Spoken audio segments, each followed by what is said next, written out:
Online game निशारे पड़ी केन्द्रापड़ा जिला गरदपुर block तथा कुदानगरी थाना अंतर्गत रामचंद्रपुर पंचायत पहणा ग्रामर अभिराम दास पुओ सूर्यकांत दास बयस 38 जीवन हारी बीएसएफ रे कार्यरत सूर्यकांत ऑनलाइन जुआ खेल प्राय 65 लाख टंका हराइबा सह धार करजरे बुड़ी जाइथिले। करज सुझिबा चिंतारे से आत्महत्या करथिबा कुहा जाउछि। सूचना मुताबक कोलकाता रे कार्यरत सूर्यकांत 2 वर्ष धरी अनवरत ऑनलाइन गेम खेलुथिले।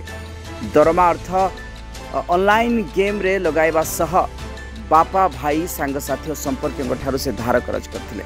ऑनलाइन गेम न खेलिबा पई पत्नी और परिवार वर्ग बुझाउथिले भी से मानि नथिले। एबे टंका हराइबा परे बीएसएफ कैंप रे से विचलित अवस्था रे रहुथिले।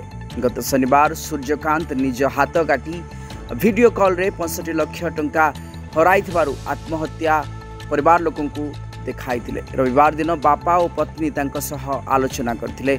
यहा सत्वे सूर्यकांत बेकरे दौड़ी देई आत्महत्या उद्यम करथिले। गुरुतर अवस्था रे तांकु बीएसएफ कैंप मेडिकल को निया जाइथिला, मात्र सेठारे डाक्टर तांकु मृत घोषणा करथिले। आमे आशा करछु जे आपण मानक छुआ को निजर करंतु। ब्यूरो रिपोर्ट न्यूज दुनिया।